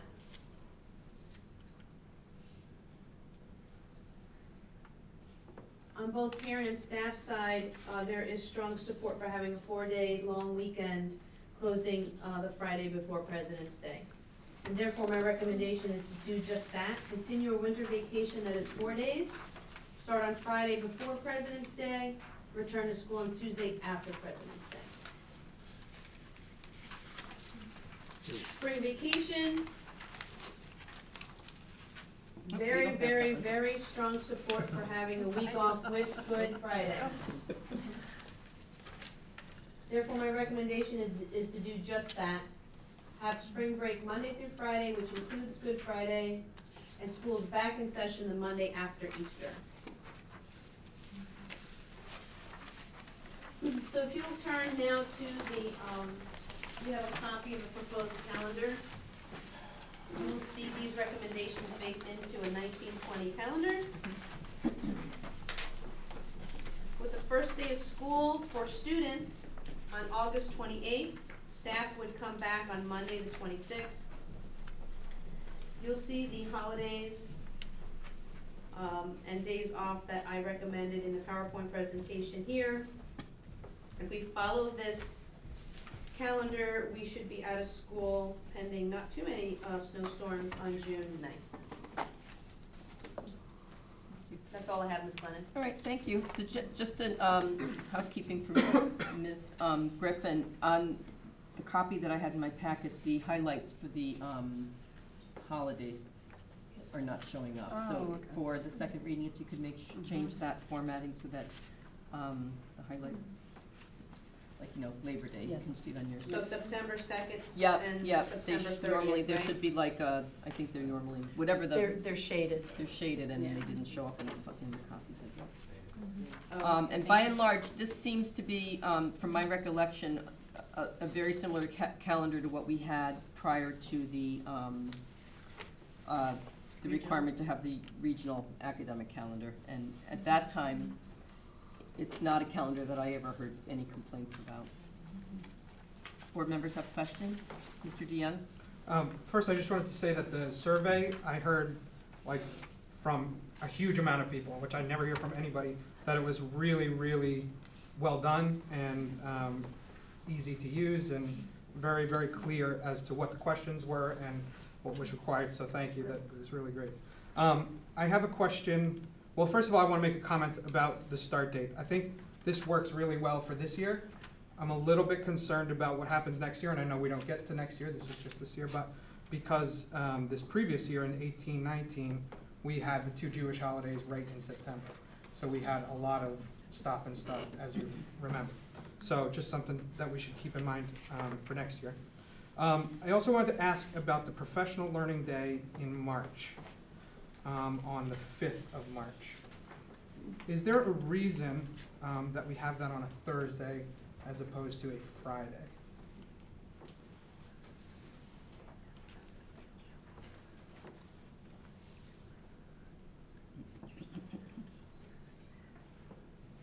So, yes, there is a reason. Okay. Just consulting. So, we would never want to suggest that professional learning is optional, and that is more of an enticing idea when it's a Monday or Friday.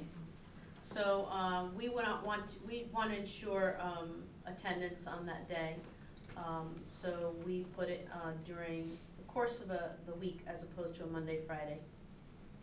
So is that, I find it to be disruptive to the kids, is my opinion about it. And so I understand the concern. Obviously you want all of the teachers and you can't please everybody.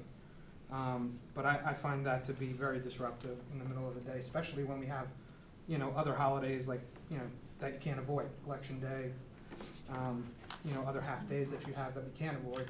When we have an opportunity to avoid it, I think it would make sense to move it to that Friday. It's a day off. A day off is a day off, so I don't understand your concern, if you could.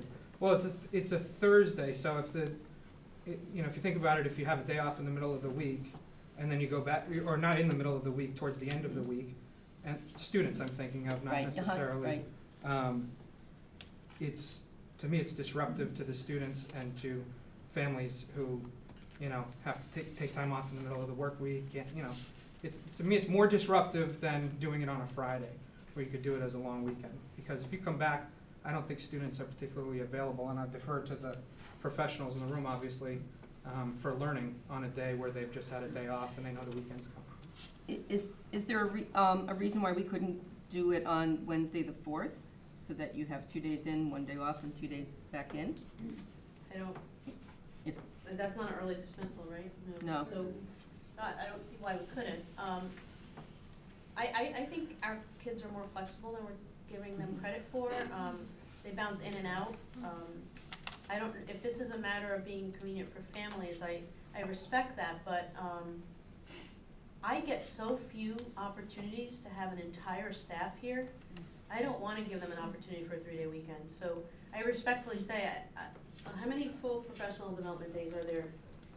There's 3, 4? There's 4, 2 at the beginning of the year, 1 on Election Day, and then the 1 that we do in the spring, this one. So if you think about a profession that only gets access to their entire workforce 4 times over the course of 182 days, that's not a lot. So I would say that the learning of our adults is right up there with the learning of our students. So I would ask that we honor and prioritize professional learning time. I think in the short time that we've worked together as a team, this board and myself, I have been so impressed on how many times you ask me, is there professional learning available for our adults? How are adults gonna learn to do this? How are we gonna support our adults? Well, this calendar with that proposal is one way. So I would ask that we just respect that time, because I only get 4 of those days. So if you want me to consider Wednesday, I think we could easily do that, but Monday, Friday would be a non-negotiable for me. So would the board like Dr. Kutaya to consider the I'd make a Wednesday. motion I to mean, have it be on a Wednesday, sure. I think given your concern that they're coming back for just one more day, that accommodates that they would be, Yeah, I think that's it's in the middle of the more week. helpful. Yeah. And Ms. Capazza, is there any reason, is there any reason why we couldn't have it on that Wednesday? I'm just looking at my team No, for. I was just asking about Wednesday meetings, does that mess up the schedule, the staff meetings? I mean, it would take place of it, obviously, but. Well, if you give it some thought, I mean, and when you come back to us next month, you can let us know if you feel that that's Okay, doable so or not. If you there's- direct us to go and just visit that, Mhm. we can come back with a different, if possible, recommendation. Is that agreeable to board members? Yeah, I'm fine either. To the majority of board members? Am I correct that, you know, that there's, if a teacher requests a day off, there's little that you can do about it? I don't know how that works in terms of staff requesting days off. On a professional learning day? Well. On a professional development day? Yes, yeah. They can take The it. only kind of day they can ask for is a personal day, which they Right. do have 4 of, and they can certainly ask and be granted that Mhm. with good reason. I mean, in the private sector, you know, an employee that continually took off on a day when they were expected to be there for professional learning, it might jeopardize their position. I know we don't always have that flexibility with union members, so I understand what you're saying in terms of the Monday, Friday. And I think that was a similar question was brought up last year, and that was, you know, Dr. Fieser expressed that same concern about Monday, Friday, and I think she had the same opinion that it wasn't really, she didn't feel it was an option for that reason. So, yes? I just want to say, I really, truly do support professional learning, and I wish you had more of it, and as clearly you do too. So I'm not trying to eliminate any of it. I think, you know, I'd love to give you a week if we had a week, you know, we obviously don't. So I just wanted to make sure that was clear. I don't want you to think that I don't feel that way. Yes, did you have a question? I did a question and comment. So I'm very glad to see that we started with a survey and that we took the parents' input. I'm also pleased about the school year starting on a Wednesday as opposed to Monday. When the Monday idea was first raised, it sounded fine. Oh yeah, let's, you know, start the week off. And then I heard from many parents, teachers, students that first full week starting on Monday was really rough. So, I'm glad to see that we're going back to this. I have one request. It's more of a housekeeping item. Where we do have the professional learning days on the calendar, and it's just marked with a PL, if we could also do some kind of shading to also indicate to parents that that's a day off. Because sometimes a quick glance at the calendar, you don't realize that that's a day you may need to plan for childcare. It is on her. It is hard on copy, hers? so Okay. it is on her hard. I was It gonna say, yeah, it maybe didn't it come is, through, and we so, can't see. okay, yeah. Okay, I'm looking perfect. at it here, so. We'll make sure we get better copies next month so that it's more clear to us. Okay, great. Thank you. Mr. Pulowski? Thank you. I just have a quick question. According to the survey results, for Yom Kippur and Rosh Hashanah, the majority of parents want the school to stay open or have no preference. Only about a quarter of parents for each want the schools to close. And, your recommendation is to close the schools for both Jewish holidays. Is that based on the staff response? Could you elaborate on that? Can I chime in there? I think they. So. I think you and I are gonna say the same Yeah, thing.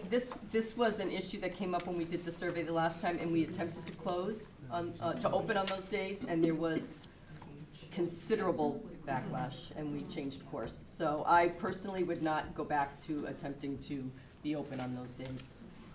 I did hear from a constituent who was, didn't understand why, if it's been past practice to close on those 2 days, why it was even a question on to stay open. I mean, it's religious observation, so. So when we did the survey back in 2013, the purpose of that was to capture 5 additional days that we could be open, because we had had several really horrendous winters and storms where we lost many, many days because of the weather, and we were faced with going into way into June And we lost vacation time because we had to make up the 180 days. So the directive of the board to administration was to find a way to capture 5 additional days that school would be open. And that was, at that time, considered to be, you know, two of the days of those 5 days. And so we were going to stay open, and there was considerable backlash from the community. So, like I said, we changed course. So that's not something personally that I would revisit again.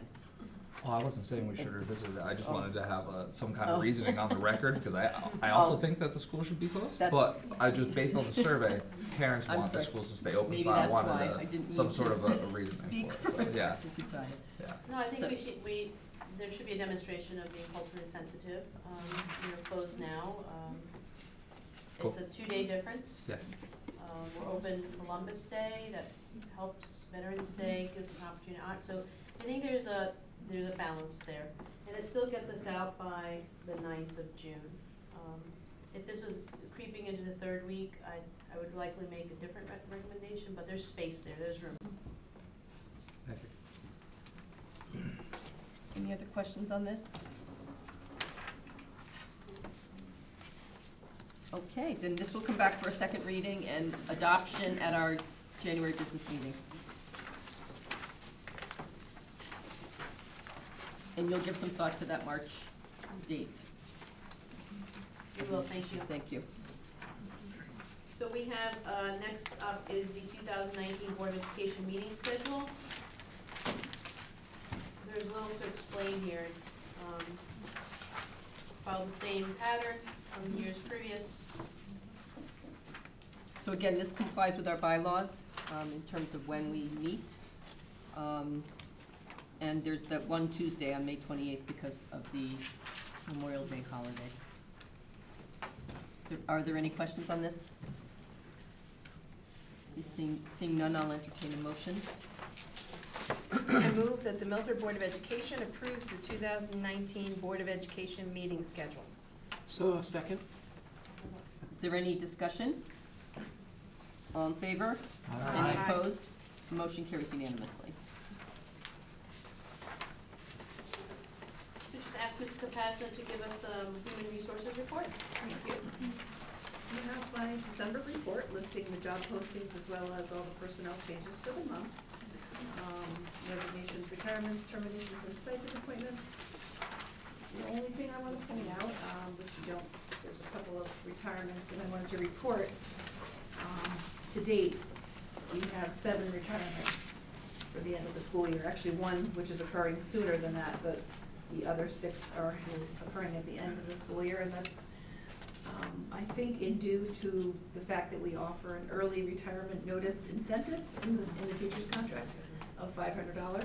So in addition to their severance, if they tell us by December 15th, they can get an additional $500. And considering we got, I think, 1 today and 1 on Friday and one other one last week, I think that's the push right now. So I don't anticipate that number will be growing that much prior to the end of the year, but I think that's why the early push is on that higher number right now.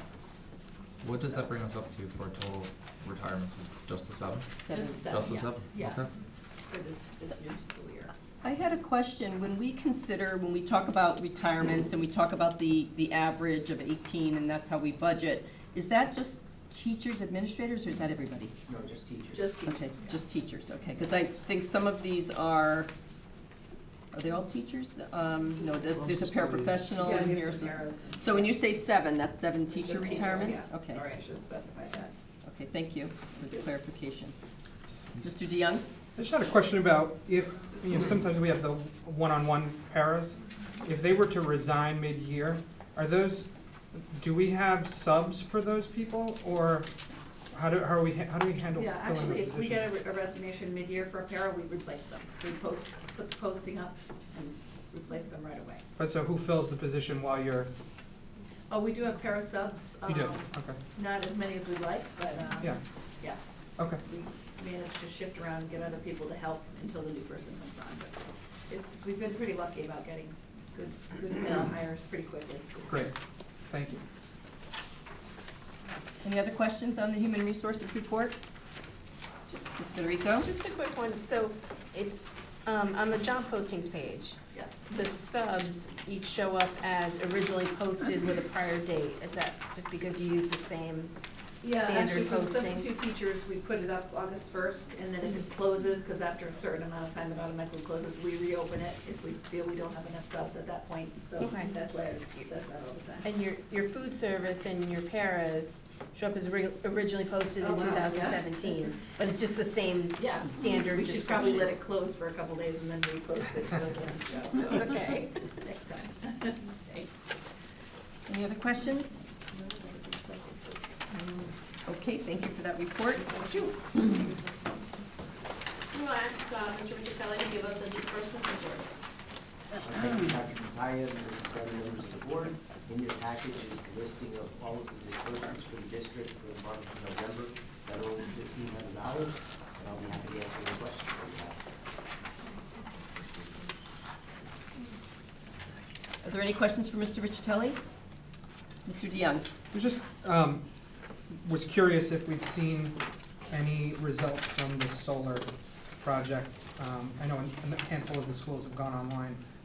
We received our first bill for the first one, which was East Shore. Okay. So we're analyzing it, Yeah. take a look, and we're also meeting with our energy consultants in preparation for our budget, and how much money we're gonna be able to build into, or how much savings we're gonna be able to build into next year's budget. So that's something that you'll be able to start reporting soon? Correct. Got it, thank you. Any other questions?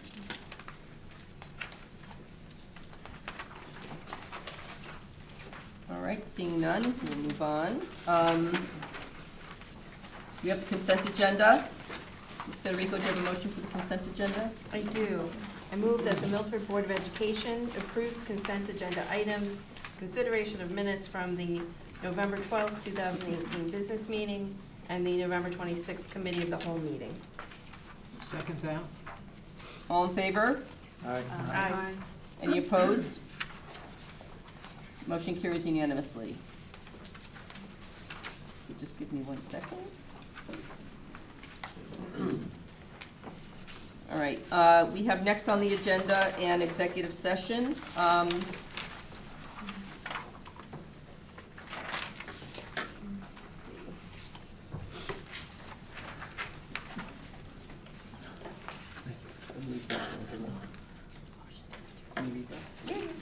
Okay, I move that we enter into executive session for the purpose of discussion of salaries for non-union employees for the 2019-2020 school year.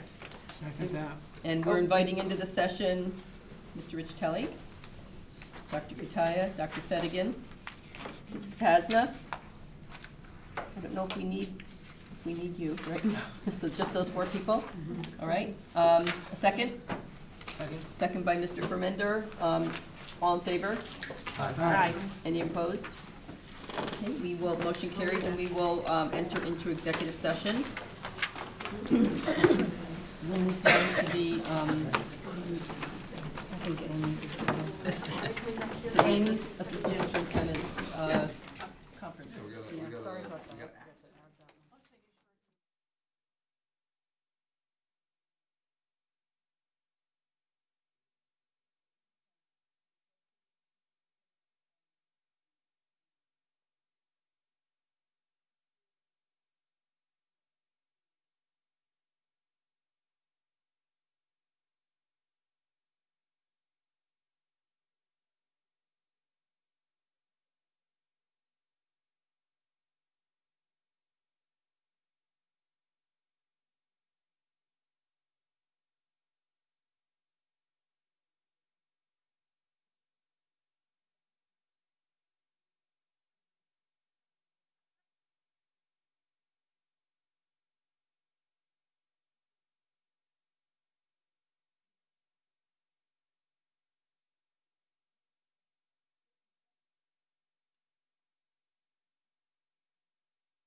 9:12. I'll entertain a motion to return to open session. Make a motion that we return to open session. Second. All in favor? Aye. Any opposed? Motion carries unanimously. Ms. Federico, do you have a motion? Yes, I do. I move that the Milford Board of Education approves the sum of $50,207 to be used for non-union employees at the discretion of the superintendent for 2019-2020. Is there a second? Second by Mr. Fermender. Any discussion? Seeing none, all in favor? Aye. Any opposed? Motion carries unanimously. Okay, thank you. We move on to board comment. Anybody have any board comment this evening? Mrs. Petrosky. I just have one thing, on the Cave Caps conference, it was really very educational for me. It had some great sessions, and if anybody wants any information on any of the things I went to, feel free to come ask. We're working on getting all the PowerPoints, which were Yes. not provided to us, so we can share. Mrs. Federico, did you have a comment? I do. I'll share a little bit about the CAVE conference. For me, it was, I've gone several times, and it's always a great experience. And for me this year, it was really just a great opportunity to look at things from different perspectives, to really focus on the educators' perspectives, the teachers' perspective, the administrators' perspective, and between all of the general sessions and the breakout sessions, there was plenty of opportunity for that. There was one that I attended that I found particularly interesting. It was the last breakout session that I went to, and the group presenting was called Equal Opportunity Schools. I have their card so I could remember who they were. And they focused on looking at students who are taking AP in high schools, which Milford, I know, has done a great job of bringing more students into AP classrooms. But they looked at it from the perspective, are the low-income students or the minority students attending AP classes at the same rate as the non-low-income and the non-minority students? So they actually put up this very interesting chart, and they showed you where there were gaps between the higher-income students and the low-income students and all the minorities. And what they work with a district to say, okay, we want to set a target of closing any gaps. So whatever the rate is, if 30% of the white higher income students are taking AP classes, or 40%, you want to target 40% in each of your groups. And they would work with the district to find students that maybe could be targeted or could be, maybe in a sense recruited to take AP, but for whatever reason, just weren't picking up the AP classes. And I thought it was a very interesting approach. I think personally you'd have to take a step back and not just work on it in high school when the students are juniors and seniors and you want them to be in AP, but you'd have to really, take an approach and go all the way back down to elementary school to figure out, what you might need to provide that was different, or in addition to what we're providing today. But I thought it would be a very interesting, look to take to see if we have those gaps, since we've opened up AP so much. And that was it. Thank you. Any other board comment tonight? Mr. Fermender. I just want to thank whoever gave out the treats tonight. Pam, open your card. Thank you, Pam. Thanks, Pam. So I just want to extend happy holidays to everyone, and I hope you all have a safe and nice holiday with your families this season. Sounds great. Same to you. Same to you. Thank you. So I'll entertain a motion to adjourn. So moved. No, second. Second by Mr. Fermender. All in favor? Aye. Any opposed? Motion carries unanimously. We are. I thought this was going to have much time. I did too. That's the way it was made to sound. So, yeah.